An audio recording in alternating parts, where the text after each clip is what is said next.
নমস্কার বন্ধুরা, আপনারা সবাই কেমন আছেন? আশা করি আপনারা সবাই খুব ভালো আছেন আর আমরাও খুব ভালো আছি। দিদি আমাকে সন্ধ্যাবেলা ফোন করে বললো আমরা বাড়িতে আসছি। আমি বললাম হয়তো আমার সাথে মজা করছে, কিন্তু না, দেখি ফাইনালি কিছুক্ষণ পরে দিদিরা আমাদের বাড়িতে চলে এসছে। তারপরে আমি সবাইকে এখন সন্ধ্যেবেলায় চা করে দিলাম। চা খাচ্ছে দিদিরা। এবার চা খাওয়ার মাঝখানে জামাইবাবুর চা খাওয়া হয়ে গেছে, জামাইবাবুর গ্লাসটা ইউবান ফেলে দিয়ে ভেঙে দিয়েছে। এবার সঙ্গে সঙ্গে জামাইবাবু ইউবানকে কোলে তুলে নিচ্ছে যাতে ওর হাতটা না কাটে, কারণ গ্লাসটায় হাত দিলে ওর হাতটা কেটে যাবে। এবার ওর হাতটা তো কিছু হয়নি, কিন্তু জামাইবাবুর হাতে একটু লেগেছে, কাঁচটা ঢুকে গেছে জামাইবাবুর হাতের মধ্যে। এবার ইউবানের হাতটা ভালো করে দেখে নিচ্ছি যে ওর হাতে কিছু হয়েছে কিনা। ওই জন্য বাচ্চাদের কাছ থেকে একটু কাচের জিনিস সাবধানে রাখাটাই উচিত।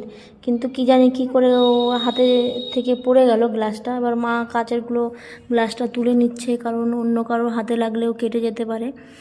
এরপরে বদমাইশি দেখুন, কাচের গ্লাসটা ভেঙে এখন আমার পুতুলটাকে নিয়ে মারামারি করছে তার সাথে। দেখুন কি অত্যাচার পুতুলটার উপরে।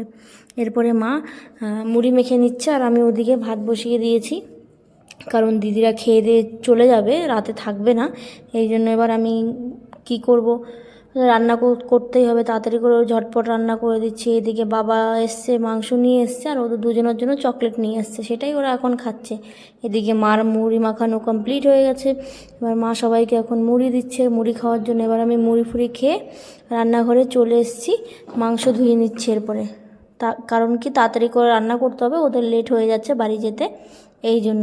এবার আমি নুন হলুদ আর সর্ষের তেল দিয়ে মাংসটা ম্যারিনেট করে রেখে দিচ্ছি। আর এদিকে আমি আলুগুলো ভেজে নিলাম, আর সেই তেলেই আমি জিরে পেঁয়াজ আর তেজপাতা দিয়ে ভাজা ভাজা করে নিয়েছি। এরপরে মশলাটা কষিয়ে মাংসটা বসিয়ে দিলাম, ম্যারিনেট করা মাংসটা দিয়ে দিয়েছি।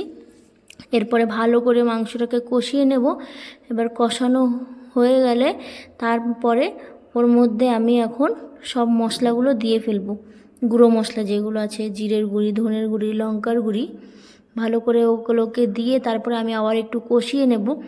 কষিয়ে নেওয়ার পরে ওর মধ্যে আমি এক এক করে সব মশলা দিয়ে জল ঢেলে দিয়েছি, যাতে মাংসটা এখন একটু ফুটবে। ফাইনালি লুক এটাই, মাংস আমার রেডি। এরপরে সবাই খেতে বসে গেছে। দিদি তো মাংস খায়নি, এই জন্য দিদির জন্য ডিম ভাজা করে দিয়েছি। এখানে গরম গরম ভাত, শসা, ডিম ভাজা, মাংস, আর এদিকে চাল কুমড়ো ভাজা ছিল, সেটা দেখুন সবাই ভাত খেয়ে নিচ্ছে। এবার ঝটপট সবাই ভাত খেয়ে এবার দিদিরা বেরিয়ে পড়েছে বাড়ি যাওয়ার জন্য। এবার গাড়িতে বসে আমরা নিচে ছাড়তে এসেছি সবাই মিলে দিদিদেরকে। এখানে বাবু, জামাইবাবু, ইউবান, দিদি সবাই বসে পড়েছে। এবার বাড়ির পথে রওনা দিচ্ছে। এবার বাবু সবাইকে টাটা করে দিচ্ছে, বলছে টাটা। এখানে ছোট্ট ইউবানও আমাদেরকে টাটা করে দিচ্ছে। তাহলে আজকের ভিডিওটা এই পর্যন্ত। ভালো লাগলে লাইক কমেন্ট শেয়ার করে দেবেন। Bye bye.